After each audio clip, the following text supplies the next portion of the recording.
Vamos a iniciar la clase. Buenos días. Esperemos que hasta de unos momentos más se conecten todos sus compañeros para que podamos desarrollar en forma regular el aula. Recordarles que después de unos 40 minutos, que es lo que dura la aplicación, vamos a tener un corte. Les voy a pedir un receso de unos 7-10 minutos para poder procesar la grabación. Y en el curso de esto también les voy a mandar la invitación de la segunda parte para concluir el curso. Y lo mismo que lo hicimos en la anterior vez. Bien, hoy día tenemos que tratar y completar parte de la unidad 1, que se refiere a epidemiología y el método, definiciones, conceptos generales que nos corresponde ver en esta primera unidad. En la siguiente clase estaríamos desarrollando una especie de foro y sobre todo realizar preguntas y respuestas respecto a los trabajos que hemos hecho. El primer trabajo, la identificación de algunas enfermedades de acuerdo a la clasificación que habíamos mostrado en el tema anterior, que por supuesto ya revisé. Muchos de los trabajos no tienen nombre, o sea, está el trabajo, pero no está el nombre. Y el único dato que tengo es el número de teléfono. Entonces, aquellos trabajos que no tengan nombre, acomoden de alguna forma para que puedan aumentar su nombre y luego enviármelo. Algunos trabajos están muy bien hechos, completos, porque no solamente han puesto un listado, sino también han desarrollado en una forma básica lo que es la enfermedad o la patología, cada uno de los ejemplos. Pero el trabajo era para nosotros identificar 3 ejemplos de cada uno de las patologías o la clasificación de este tipo de patologías, ¿no? Bien, hoy tenemos que aún continuar con estos conceptos generales, con estas definiciones, para luego ya entrar en la parte donde vamos a hacer la descripción de varios temas. Por ejemplo, la siguiente clase vamos a revisar lo que significa ya en temas específicos de epidemiología, la parte de septicemias, ¿no? Y su importancia dentro de la epidemiología. Hoy tenemos que empezar a ver el tema de la patogenia de las bacterias. ¿Qué nos significa para nosotros patogenia? ¿Cuál es la importancia dentro de la epidemiología? ¿Alguien puede decirme qué es patogenia?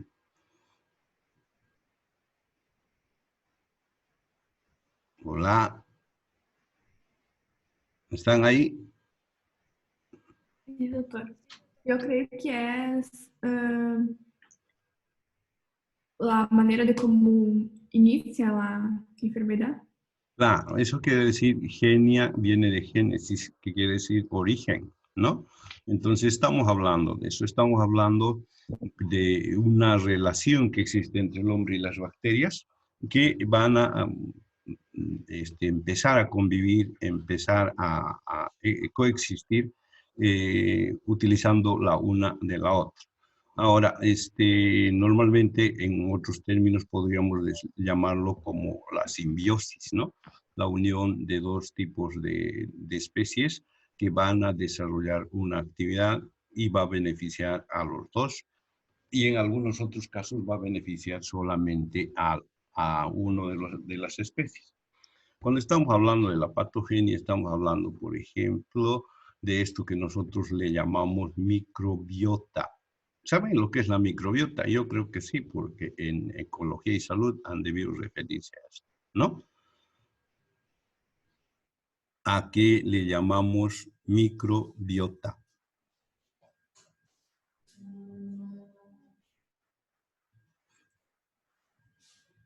¿Hay alguien que puede contestarme?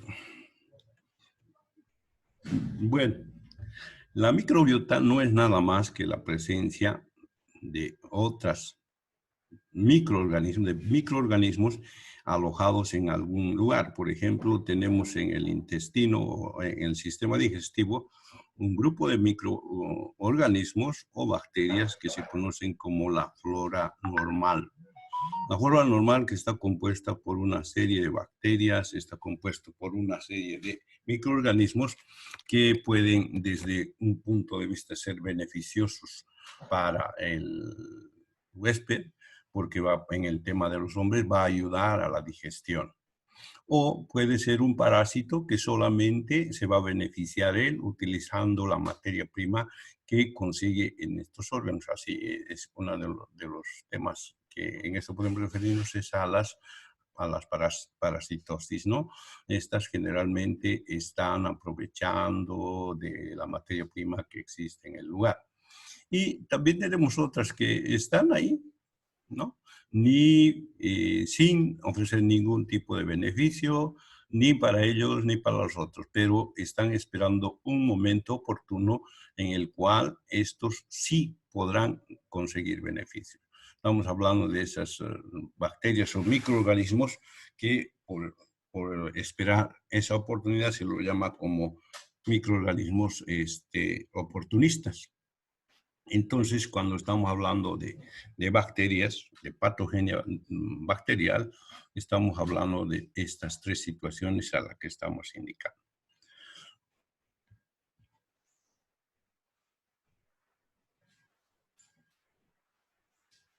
Aquí tengo un gráfico que nos va a explicar un poco lo que significa la presencia o no de una enfermedad infecciosa. Generalmente nosotros en un estado antes de adquirir alguna patología, en el estado supuestamente en el que nos encontramos con una salud o buena salud aparente, o mantenemos un equilibrio entre lo que significa los factores que van a facilitar la infección y el mecanismo de defensa de las personas. Eso significa, por ejemplo, que muchas personas tienen un nivel de defensas bastante bueno, lo que evita que estos factores de inicio de estas infecciones puedan afectar o desequilibrarse y producir una patología. Lo contrario ocurre con personas, por ejemplo, que ahora, en el tema que estamos viendo, en la crisis en la que estamos viviendo, y se dice, vamos a proteger principalmente a las personas que tienen defensas bajas o están en los grupos vulnerables. Esos grupos vulnerables, si recordamos, son los niños, las mujeres embarazadas, los mayores o los de la tercera edad y personas que tengan alguna enfermedad crónica o una enfermedad de base. En estos sí se llaman vulnerables porque su sistema de defensa está disminuido. Lo mismo que personas que sin importar la edad tienen también este factor bastante bajo, como los pacientes que tienen tuberculosis, tienen pacientes que son portadores del VIH, a los que se los llama como patologías inmunodepresoras.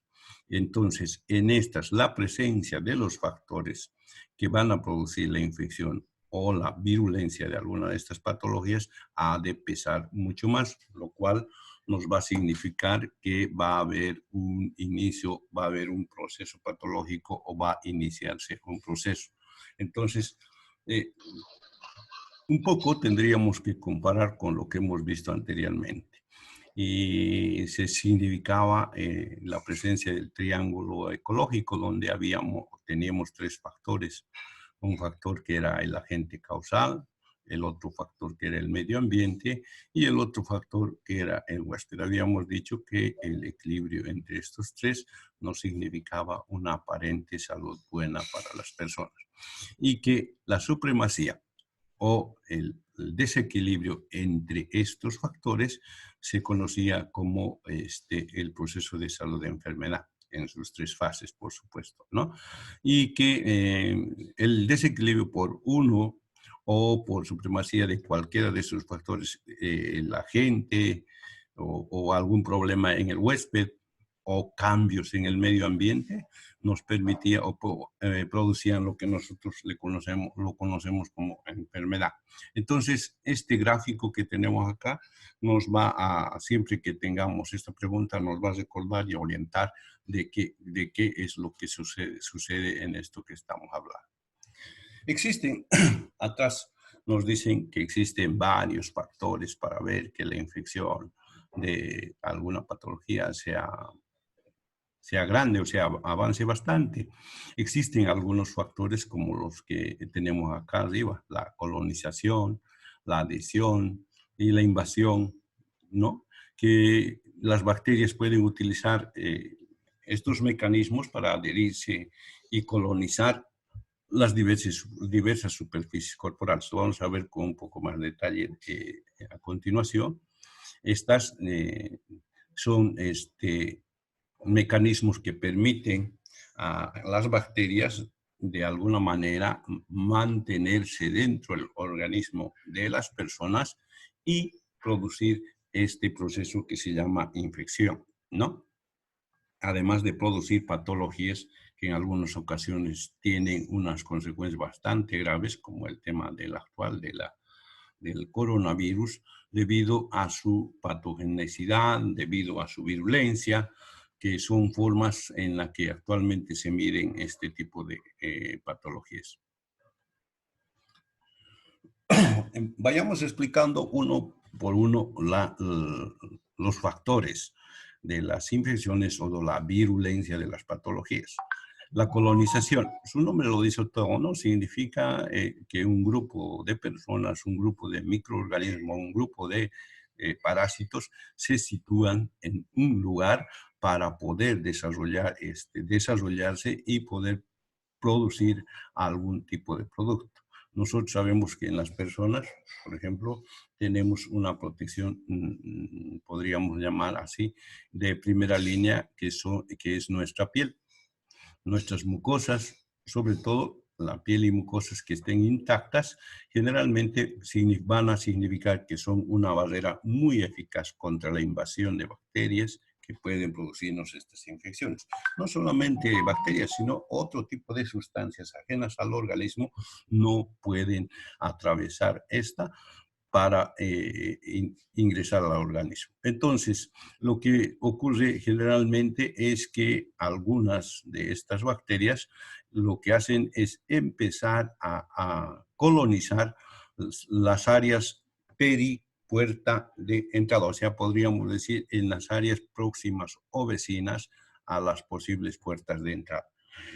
Eso significa, por ejemplo, que tenemos bacterias en la mucosa de la cavidad oral, o sea, en la boca, que generalmente tiene una gran cantidad de bacterias. Lo mismo tenemos en las manos, en diferentes partes de la piel, que sobre todo por su carácter de adhesión, que lo vamos a ver enseguida, están permanentemente esperando una situación que permita su ingreso para poder desarrollar la infección. Entonces, para nosotros no es nada más que la fijación específica y la reproducción en la piel y en las mucosas para que en algún momento que sea oportuno puedan ingresar dentro del organismo y producir los efectos que estamos hablando, o sea, las infecciones. Entonces, es importante tomar en cuenta.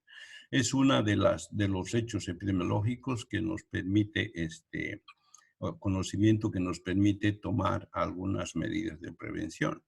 En este momento, por ejemplo, cuando las autoridades de salud recomiendan el uso del lavado de manos muy frecuente, el uso de jabón, el uso de la corriente de agua para precisamente disminuir esta colonización de bacterias o virus existentes en el medio ambiente o en algunos objetos que nosotros utilizamos diariamente. Entonces, es precisamente gracias a este tipo de conocimiento, ¿no? Sabemos nosotros en epidemiología que los lugares más sucios, que tienen mayor carga bacteriana, se encuentran en la mano y también en la vía oral, o sea, en la boca. Por eso es que cuando la recomendación del lavado de manos y sobre todo utilizando la propiedad de dilución, podríamos llamar, de las grasas por el jabón, entonces se utiliza como una forma preventiva de eliminar los virus que en este momento están provocando problemas de salud a las personas, ¿no? El otro factor se llama la adhesión de las bacterias. las bacterias generalmente están provistas de prolongaciones que van a permitir producir uniones, producir lugares de adhesión a las células donde ellos van a empezar a reproducirse y gracias al aumento o la proliferación de estos van a poder desarrollar este tipo de infecciones. La adhesión generalmente son enlaces firmes, son enlaces que difícilmente se van a cortar si no existe un medio específico para eso. Hay varias son las formas de unión, de adhesión, sobre todo, por ejemplo, en el tema del coronavirus, tenemos y sabemos que el coronavirus presenta unas prolongaciones que tienen, sobre todo, composición de proteínas que se van a adherir a las células que luego van a recibir información genética de estas y van a empezar, o sea, la célula normal va a cambiar funciones y va a empezar a crear nuevos virus.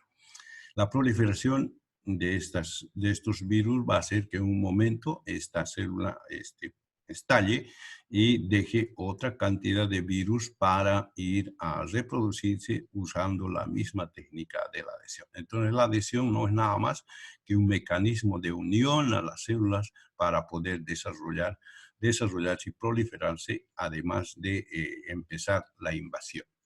¿Y qué es la invasión? Habíamos utilizado este término para dar el concepto de infección. ¿Se acuerdan el concepto de infección? Habíamos visto en la primera parte. ¿Algunos de ustedes?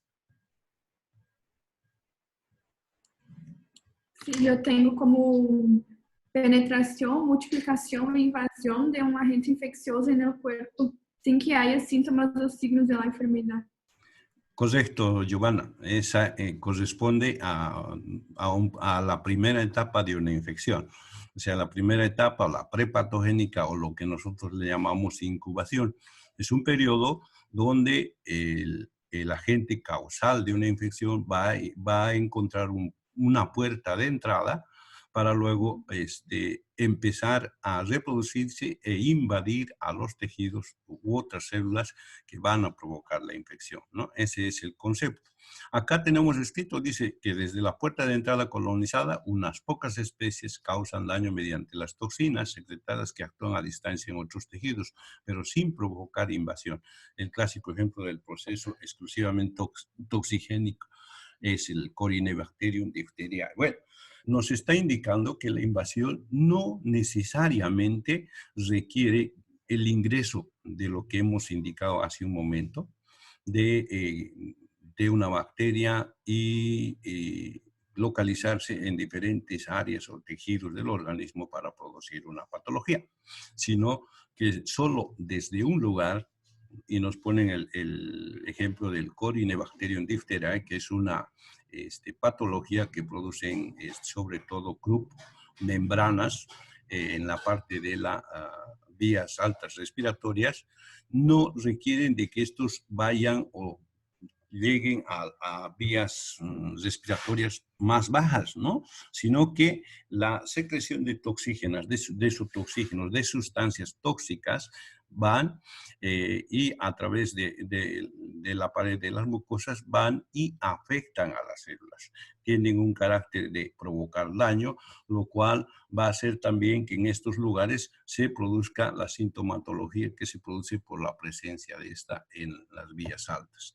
Entonces, la invasión para nosotros es la proliferación, la llegada de estos a los lugares donde van a ser, pero no obligatoriamente, sino que hay algunas que es desde la puerta de entrada, desde la colonización de la puerta de entrada, que en este caso, por ejemplo, para la difteria es la laringe, porque es ahí donde se empiezan a producir estas membranas blanquecinas, que van a producir una dificultad respiratoria y que por su proliferación estos pueden enviar sustancias tóxicas y alterar también los órganos más en la parte más inferior del sistema digestivo. Entonces, para nosotros, invasión, sin embargo, consideramos la llegada, la proliferación y el desarrollo de estos gérmenes en cualquier tejido. Muy similar a lo que, el concepto muy similar al que nos referimos cuando hablamos de infección. Cuando estamos hablando de invasión, nosotros también tenemos que hablar de diseminación. ¿Qué es la diseminación? Dice, además de la continuidad de tejidos desde las puertas de entrada, las bacterias patógenas pueden utilizar como vehículo algunos órganos. Significa que la presencia de colonizaciones, por ejemplo, en una patología oportunista como es la gripe, ¿no? Están normalmente situados a lo largo de la mucosa nasal, a lo largo sobre todo de las vías respiratorias altas, esperando el momento oportuno para poder desarrollar su actividad patogénica. Y esto podría deberse al hecho de que los organismos bajan sus defensas. Esta baja de defensas permiten a estas bacterias poder diseminarse y producir o reproducir la patología. Y entonces esta diseminación tiene facilidad porque va a tomar varias vías para poder desarrollar esa diseminación, ¿cómo podríamos decir? Esparcirse de los organismos hacia diferentes partes del organismo. Aquí tenemos un gráfico, si ustedes se fijan, el punto de colonización es precisamente un epitelio respiratorio, podría ser en las fosas nasales, a partir de cual, cuando existe un factor que se llama baja de defensas, o una persona que tiene este tipo de situación, va a empezar a tener una invasión y una diseminación de estos microorganismos hacia diferentes órganos, ¿no? Puede ser, por ejemplo, al sistema nervioso, puede ser a través del sistema linfático a otros órganos. Ahí es donde surgen los infartos ganglionares. Puede ser por vía sanguínea. Por vía sanguínea van a llegar generalmente a órganos como son los riñones, donde vamos a tener problemas como las pielonefritis, las nefritis, vamos a tener problemas a nivel cerebral, vamos a tener problemas a nivel de la paratiroides o el hígado. Entonces, a este efecto de diseminarse, de recorrer distancias y llegar a órganos a través de estas vías, entonces se llama generalmente diseminación. Y esas son las vías más rápidas, ¿no? Hay algunas bacterias, algunos procesos infecciosos que tienen un carácter de diseminación muy rápida. ¿Se acuerdan cuando hicimos una clasificación de estas? Había una clasificación al final del cuadro que nos decía existen por el tiempo en que se presentaban algunas infecciones rápidas y algunas infecciones lentas. Entonces, se refiere a el tránsito de estos microorganismos a través de estas vías y el tiempo en que les tocaba o podían llegar a estos lugares. Entonces, estamos hablando de diseminación y esa es la forma en la que van a desarrollarse o esparcirse dentro de los organismos estas. Bueno, otro de los factores también podemos hablar como una condición para la producción de las infecciones es la adaptación, ¿no? La adaptación a algo especial. Aquí tengo yo un gráfico en el cual está representada la adaptación que corresponde, por ejemplo, a dos tipos. Uno, de resultados, la resistencia espontánea y la resistencia que en este caso artificial, que se produce principalmente a nivel de estos microorganismos. Por ejemplo, si existe una persona en la que la alimentación está disminuida, ¿no? Por ejemplo, una persona que está malnutrida y tiene una anemia ferropénica bastante grande, es el ejemplo que nos ponen acá, y es que el hierro es un elemento muy importante, sobre todo para la alimentación o nutrición de los microorganismos.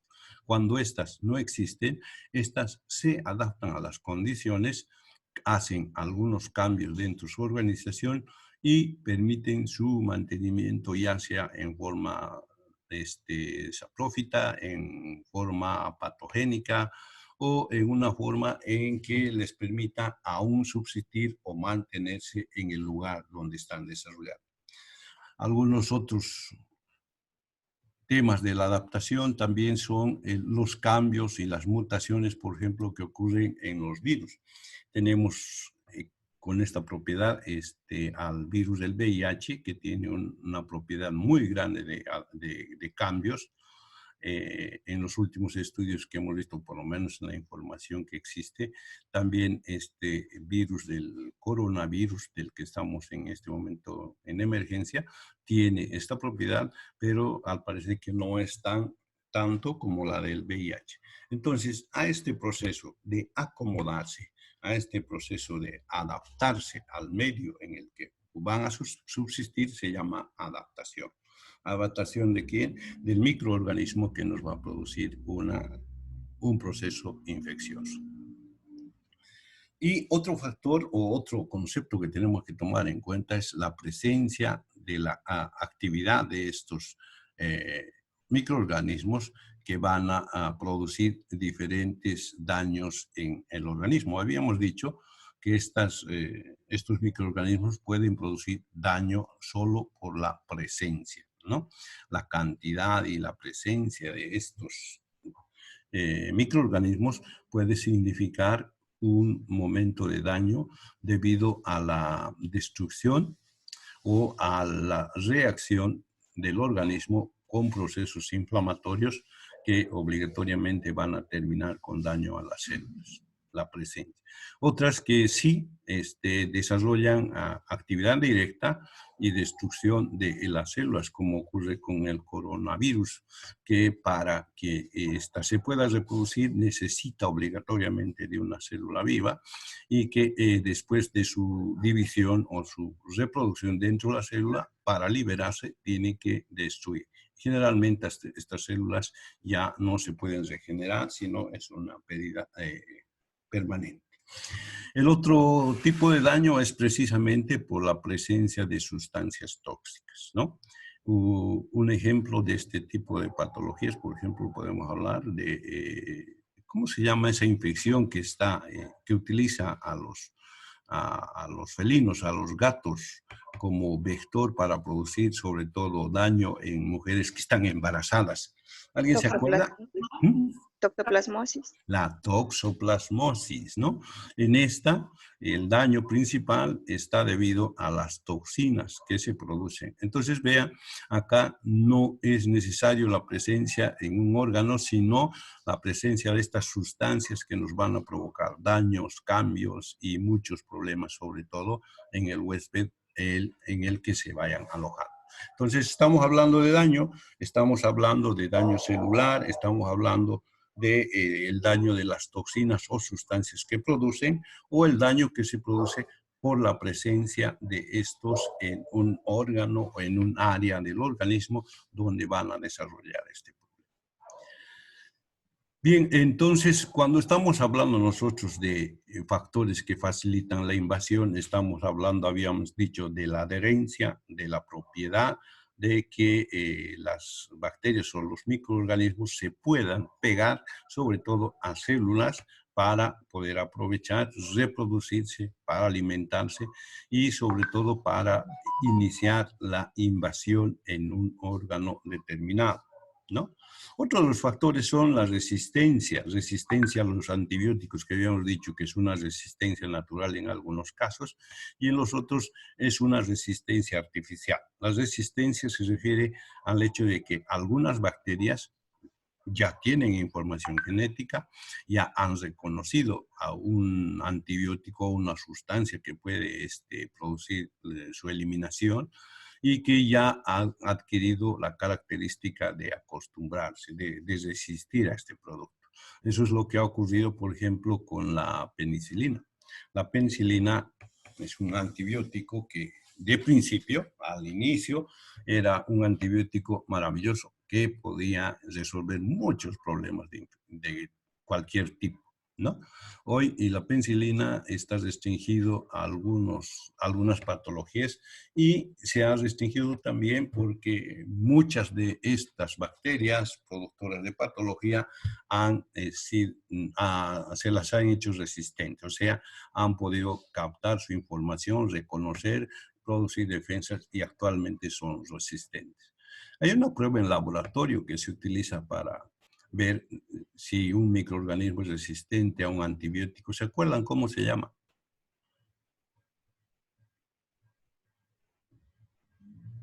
¿Qué prueba de laboratorio nos sirve para ver la resistencia de los posibles gérmenes que están produciendo una patología?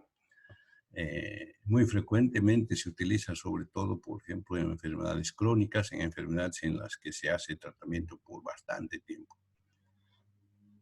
¿Alguien se acuerda? ¿No son los cultivos, doctor? Pero hay otra, para ver sobre todo qué antibióticos nos van a ser activos sobre un tipo de microorganismos.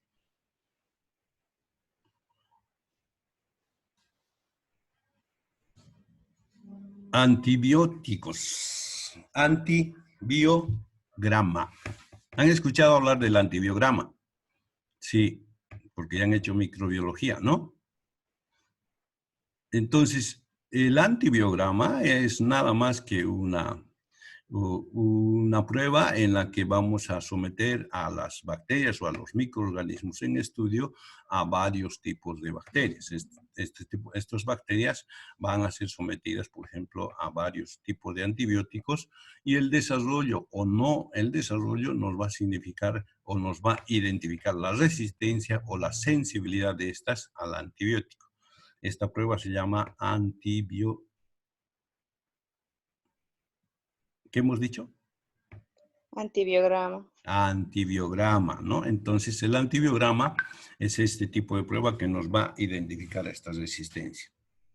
Ahora, existe también un problema que está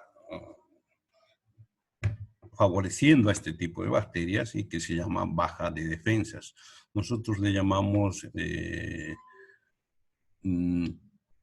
por ejemplo, en el tema de los medicamentos inmunosupresores, ¿no? En este grupo hay un grupo de medicamentos que sí tienen alguna actividad, pero que paralelamente producen una disminución de las defensas de las personas. Existen algunas patologías a las que conocemos como patologías de base, que tienen la propiedad también de bajar las defensas, como las patologías metabólicas, ¿no? Diabetes, hipertensión y todo ese tipo de patologías. En los medicamentos tenemos a los corticoides, que en muchos casos se utiliza como terapia para algún tipo de reacciones antígeno-anticuerpo, o también tenemos otro tipo de medicamentos que nos bajan las defensas. Entonces, este tipo de situaciones o estas circunstancias hacen que se conviertan en un factor de desarrollo de estas infecciones o la virulencia de los patógenos que van a producir la patología. Un poco para aclarar qué nos significa bacterias virulentas. Son mecanismos que favorecen su crecimiento en el anfitrión a expensas de los tejidos de este. Eso significa bacterias que tienen la capacidad de producir y sobre todo de reproducirse dentro del organismo, ¿no? Bacterias muy virulentas. A ver, alguna de esas que se acuerden ustedes, una patología que es rápida, que puede provocar mucho daño en las personas debido a su virulencia.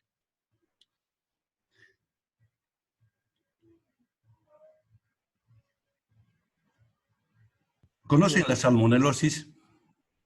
Sí. Sí. Esa es una bacteria virulenta. ¿no? Debido a que puede afectar a una persona que esté con buenas defensas o sin defensas, igual esta puede producir la patología en este tipo de personas. Por eso, cuando en algún momento hablábamos del ejemplo de este tipo de patologías, decíamos que en Sucre, por ejemplo, hace un tiempo, o hace unos años, era un problema que todos, la mayoría de la gente que iba a Sucre y tenía la costumbre de comer comida del lugar, como son los chorizos, generalmente tenían esta patología, sin interesar de que eran de la tercera edad, tengan enfermedad de base o estaban con una salud